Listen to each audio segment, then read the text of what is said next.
Hey guys, it's Bex. Welcome to another video, another reading vlog. I'm really excited about today's reading vlog because I'm going to be reading 3 books by 3 of my favorite authors.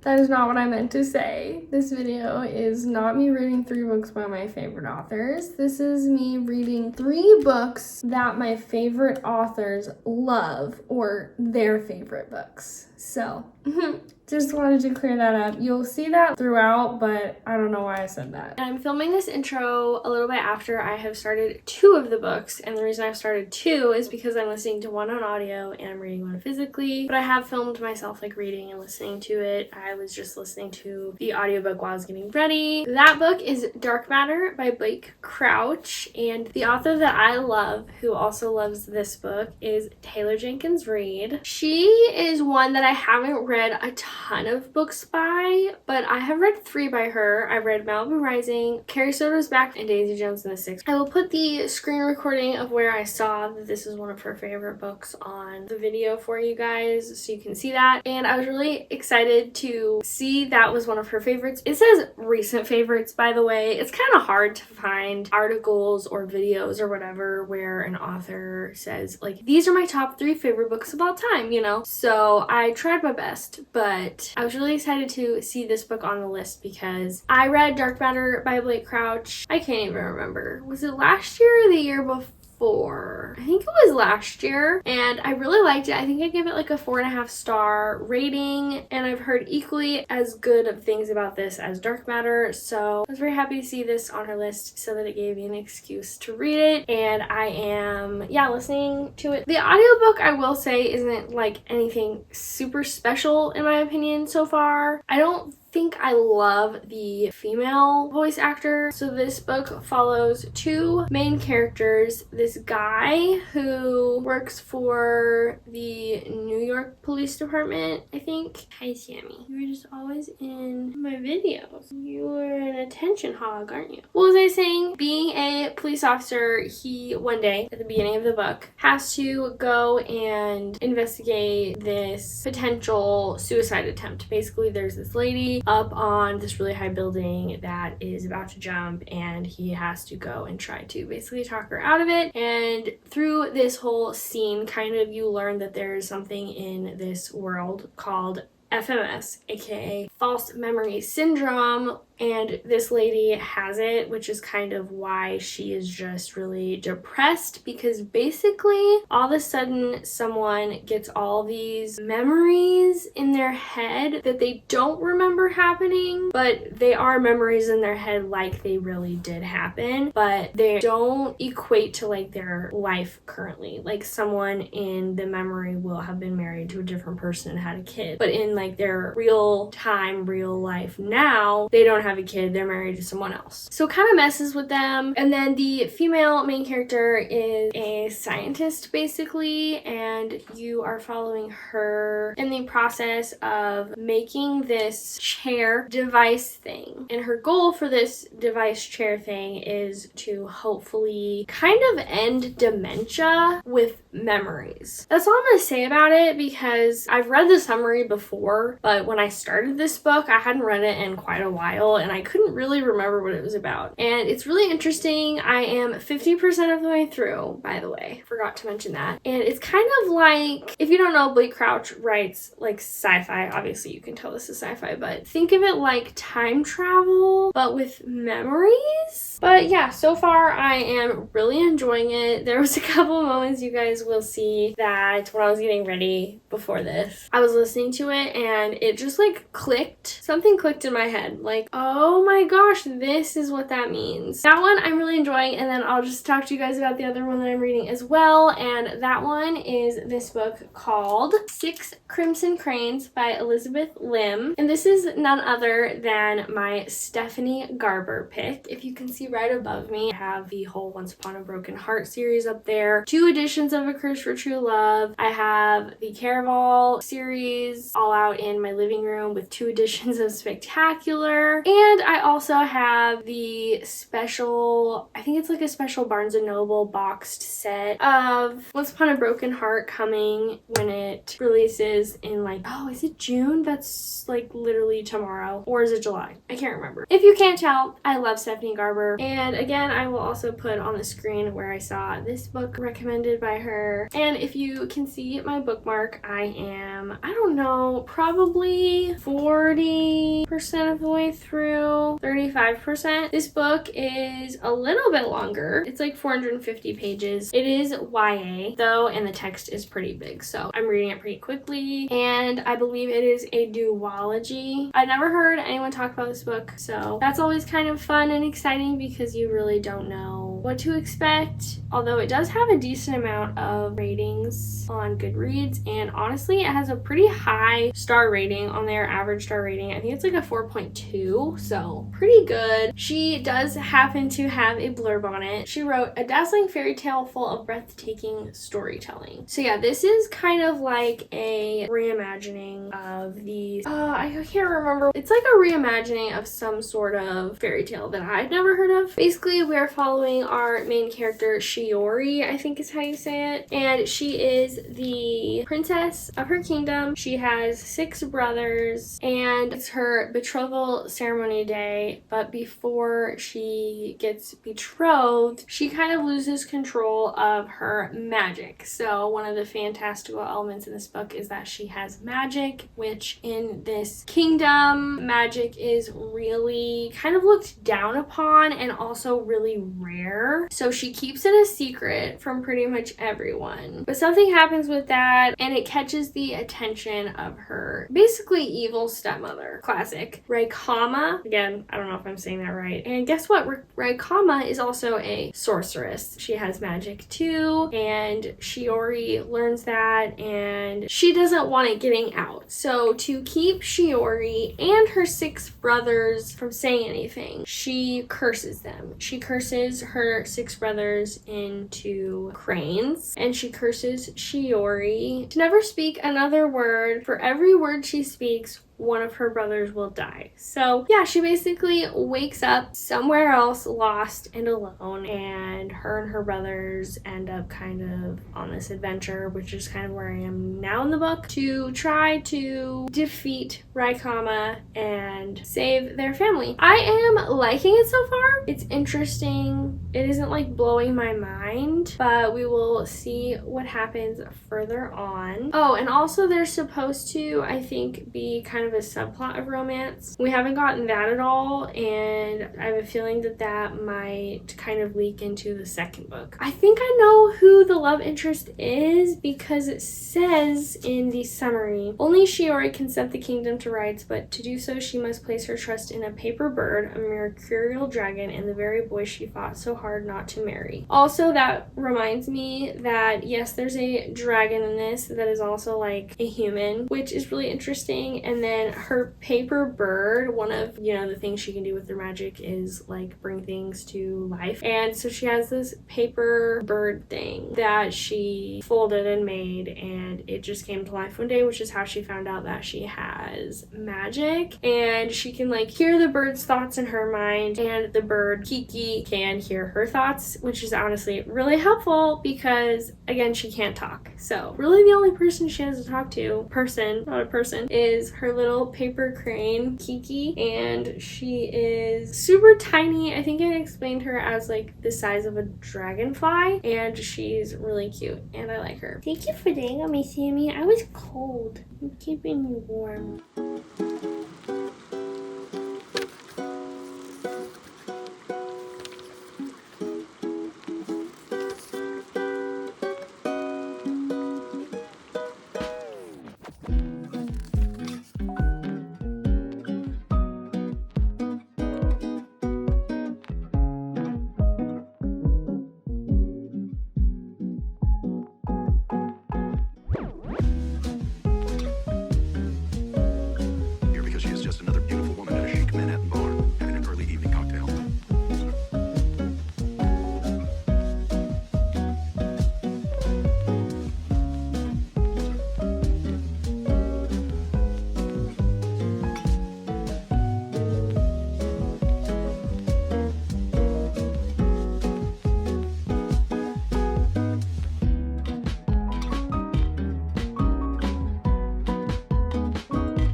I'm just going to sit right here and read the rest of this book and finish it. I have pretty much exactly 100 pages left, and I bet it'll take me an hour and 15 minutes to finish if I just read straight through, which I should be able to because I don't need to do anything. It is currently 8:35, so let's see how long it takes me to finish this book.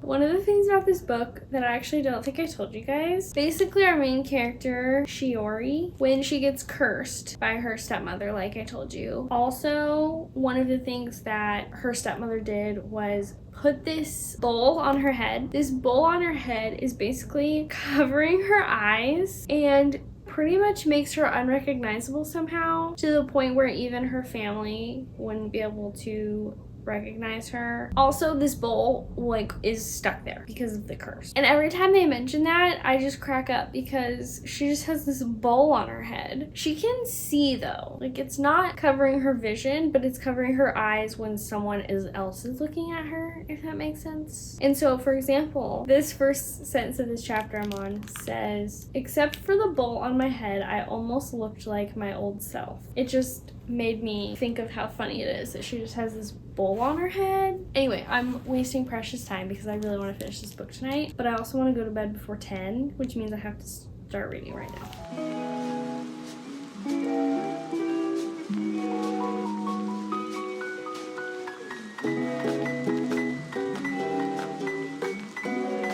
Aww, the romance is so sweet, and it's such a slow burn, and it's like crumbs, but it's sweet nonetheless.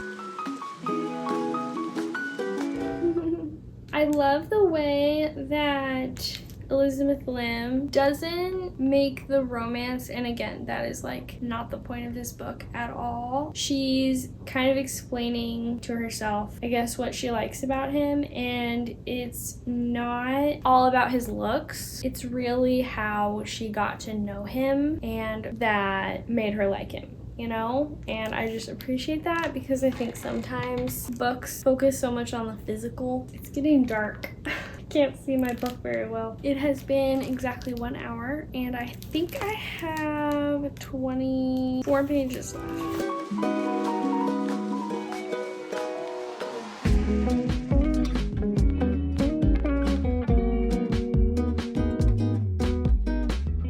Done! It took me an hour and 16 minutes, and I said it would take me an hour and 15, so I'm amazing. Oh wow, the author went to Harvard and Juilliard.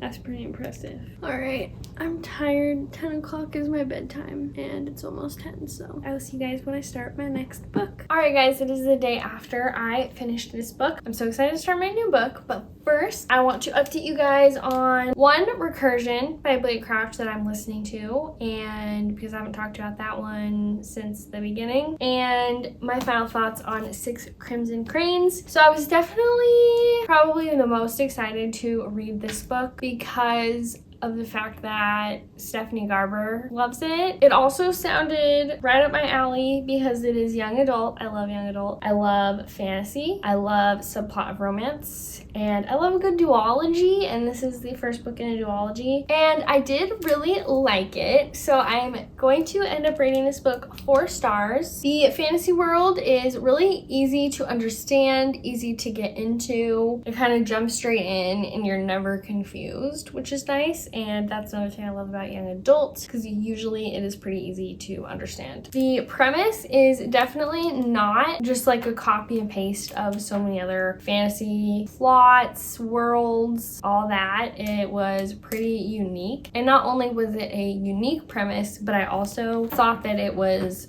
done really well and just interesting. You have very unique parts of this book, like how our main character Shiori can't speak for probably 90% of this book, maybe 80% of this book, because she doesn't get cursed until a little bit into it. So you kind of rely more on Elizabeth Lim's writing of this character and her thoughts and how she's feeling in moments to connect you to Shiori, and she did a good job with that, and how her brothers are turned into cranes. They have that whole aspect where sometimes they're humans, sometimes they're cranes. There are quite a few characters in this story that I really don't like, but there are also, of course, the redeeming characters. One being her little paper bird, Kiki. She was so cute and just the perfect little sidekick, and it was so nice because Shiori literally couldn't talk to anyone. She had to mouth words or write things down or use kind of motions to get something across, you know? But because she created Kiki with her magic, they can like hear each other's thoughts and talk to each other in that way. And I think that really helped keep Shiori sane and feel less alone. So I really like that she added that. I really loved Takan. He is, I don't want to give anything away. Yeah, this isn't a spoiler. He is our love interest. And as I said before, I think there isn't a big plot of romance in this book, but it slowly grows. It's slow burn. There are multiple things I like about the romance in this book, and one being that no one knows who Shiori is because she's unrecognizable basically with the bowl on her head. Again, that is just so funny to me. I love it. And he is kind of in a high up family, but he doesn't treat her bad or like she's less than. It did take me a little while to get connected to Takan's character, but in the end I did, and yeah, just really liked him. And what we did get of the romance was just so sweet. I literally think I might have teared up even. Don't get me started. I know I cry at every single book I read. No, I don't. But I think I teared up a little bit at the end because something that he kind of reveals and says to her was just like, no way, that is so cute. So for not being a big part of the book, it got me there still. And of course I love Shiori. I guess I should talk about her. I really liked her as a character. She has so much adversity, is that the right word? And things kind of going against her, obstacles. So you can't help but root for her because she's kind of like the underdog of the story, and she's very determined to still succeed in trying to get rid of this curse,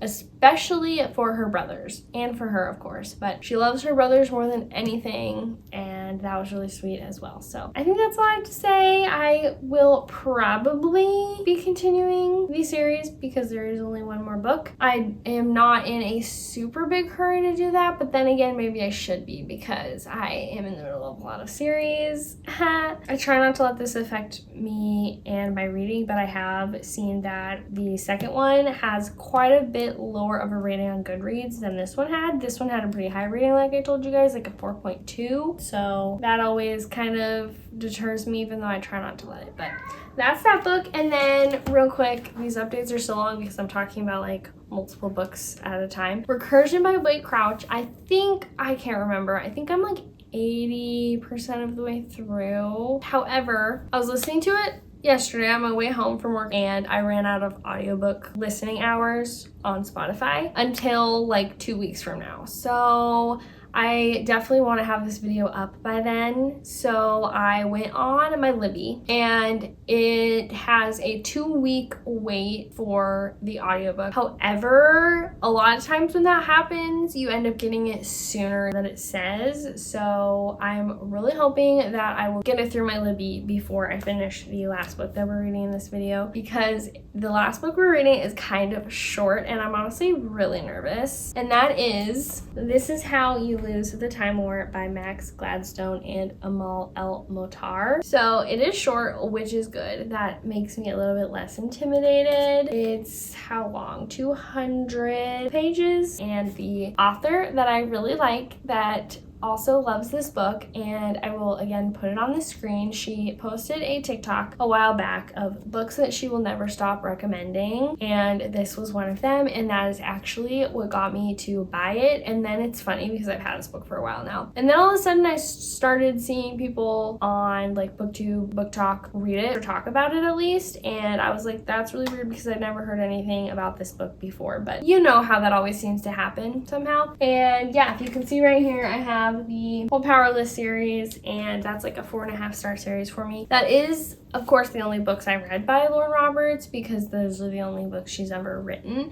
But I still think that's 4 books including the novella, and I've rated all of them at least 4 stars. So I think she's still one of my favorite authors, but maybe not as much as these other authors. But yeah, this book is a romance. I've heard it's very confusing, but I'll read you the summary. In the ashes of a dying world, Red finds a letter marked "Burn before reading." So begins an unlikely correspondence between 2 rival agents in a war that stretches through the vast reaches of time and space. Red belongs to the Agency, a post-singularity technotopia. Blue belongs to Garden, a single vast consciousness embedded in all organic matter. I'm so confused already. Their pasts are bloody and their futures mutually exclusive. They have nothing in common save that they're the best and they're alone. Now what began as a battlefield boast grows into a dangerous game, one both Red and Blue are determined to win. Because winning's what you do in war, isn't it? So yeah, I've heard that for a good chunk of this book, you have no idea what's going on, and that's kind of normal. But then when you get it at the end, it's like very satisfying and you almost want to go back and reread it right away. And one of the little blurbs on the back says that kind of, and I've also heard that from just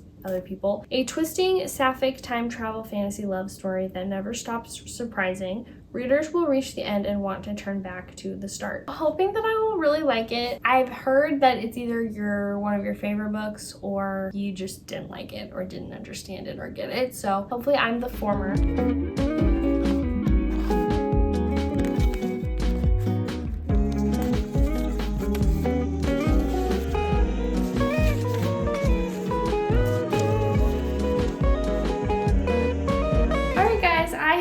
Two updates for you. One on this book.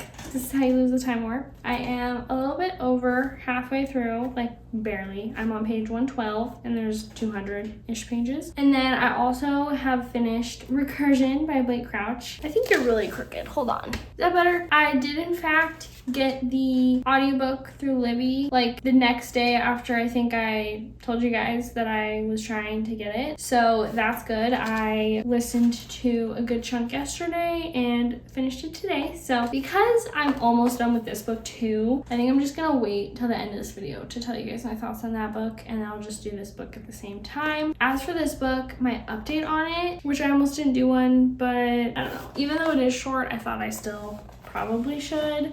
I definitely am kind of confused, and I'm so bummed because I was really hoping that I wouldn't be, and that I was hoping that I would be like smart enough, I guess, to understand it. The time travel aspect is confusing. I do think it's supposed to kind of be confusing, so I guess that is something to keep in mind, but I've just found myself reading it and just looking at it like this because I'm confused. This is probably just a me thing, but I feel like I can't tell whose point of view I'm in. Really? Maybe I could if I really tried, but I don't. If it's a chapter that is a letter to the other person, don't really know, honestly. Are these people? Doesn't seem like, at least, I feel like, is Blue the one that's kind of seems like she's not human? I don't know. When it's a letter chapter, you usually don't get who it's from, obviously, until the very end when it says yours, Red, or whatever. Sammy is like just always following me around. I swear she hears me talking and is like, I want to join. Who's she talking to? And she realizes I'm talking to myself. So yeah. Those are just some thoughts. It's good writing, but again, it goes over my head, I think. And that's unfortunate. I do think that I'm a pretty smart person. I am just hoping that I will understand when I'm done, because it seems like that is probably what's going to happen. But books like that, I don't think are for me, because I don't want to spend, although this is short, luckily, I don't want to spend even 200 pages reading something that I'm not really enjoying because I'm not grasping it, then just for the end to be like, whoa. Like, yes, that's cool, but I would like to be kind of wowed the whole way. So anyway, we'll see. I was trying to read for 1 hour today and see how far I was, and then maybe even try to finish the book today. I think I started reading today at page like 66. So I've read almost 60 pages, sorry, almost 50 pages, but I had to stop at 30 minutes because I wasn't feeling very good, and I think think I'm starting to feel a little bit better. So I do think that I will try to at least get to, I don't know. Honestly, it reads so fast. So probably page 130. When it is a letter chapter, it reads really fast because half of the page at the end is like right here. This isn't even a good example. It has a lot of space between like yours, and then there's PS's, stuff like that. Wait, this is so funny. This next chapter I'm starting soon starts with Dear Strawberry, and then it goes Dear Raspberry. Then I noticed a couple pages later, it says My Apple Tree, My Brightness. I think that is Blue's nicknames for Red, and I also think that they both give each other super random nicknames throughout, and so that was kind of going back to another point where I'm not sure which point of view I'm in unless I really pay attention, because I mean this one's pretty obvious, but it says My Blueprint. That's how the letter starts, so obviously it's from red to blue. Dear Sailor's Delight. I don't know what that means. My Dear Sugar Maple. I don't know. Anyway, I told myself this would be a super fast update because I didn't have a lot to talk about, but I feel like I've been rambling like usual. So I'm gonna stop. I think I'm gonna try to read a little bit more. Those are my updates. Kind of confused and I'm bummed about it, but we will see what happens. I have like 12 pages left.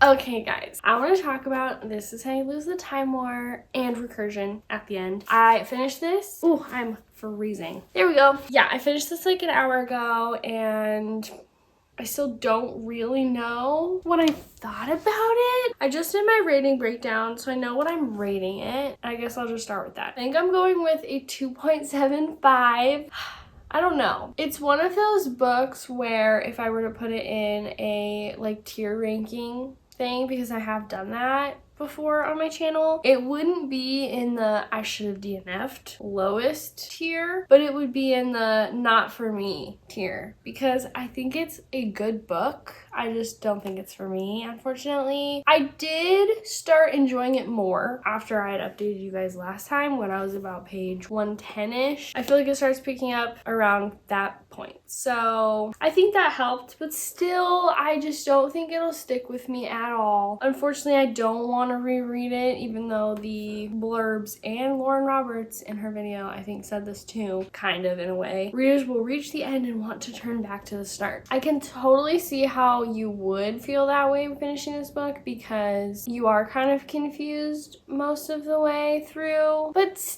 I didn't feel like an overwhelming sense of, oh my gosh, I get it now near the end. I don't know. I just don't have a lot to say about it. It is, I think I said in the beginning, a romance. It's science fiction. You are dealing with kind of time travel, which is funny because that also is kind of what Recursion by Blake Crouch is about, which I will talk to you guys about in a second, or I guess now, because I really don't know if I have anything else to say about this book. It wasn't bad, just not for me. I am glad that I read it and finished it, and I didn't, throughout this whole book, I wasn't contemplating DNFing it. I think I was more intrigued than that, but I will, unfortunately. I just know right now off the top of my head that I will probably end up unhauling it, because I also don't think this is a book for everybody, or a lot of people even. So even keeping it to like loan out to people, I don't think I really, like, I can't think of anyone on the top of my head that I think would really enjoy this book. So that's my thoughts on that one. 2.75 stars. And then my thoughts on Recursion by Blake Crouch. This book was so good and I knew it. I had a feeling. I really liked Dark Matter by him. I definitely think that if you have read one or the other, Recursion or Dark Matter, that you should definitely read the other one, because I think you will really like both of them. I think I liked Recursion better, even though I rated it the same. So I rated both 4.5 stars. I think it's just so, it goes so deep into, I think, the themes the themes are really good. Also,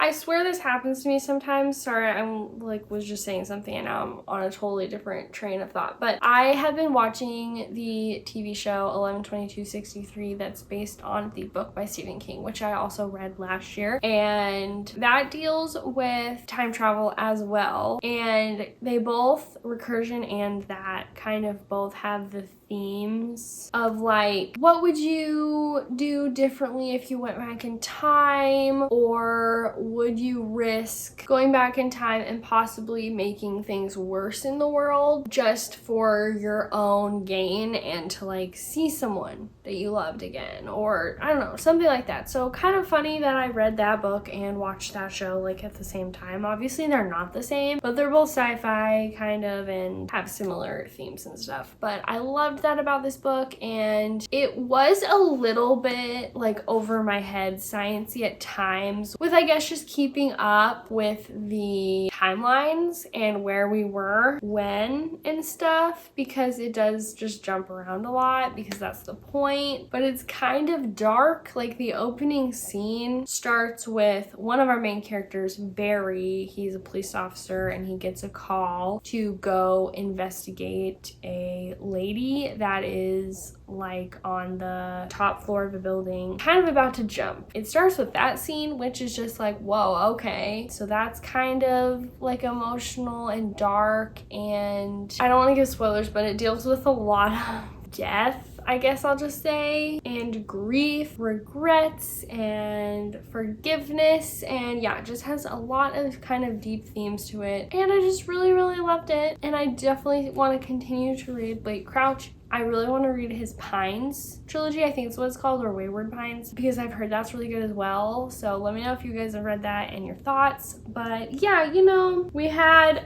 not a very highly rated book. We had a 4.5 star with Recursion and a 4 star with Six Crimson Cranes. And I'm also glad that I read a book that I haven't really heard anyone talk about before, because I enjoyed this and I would recommend it.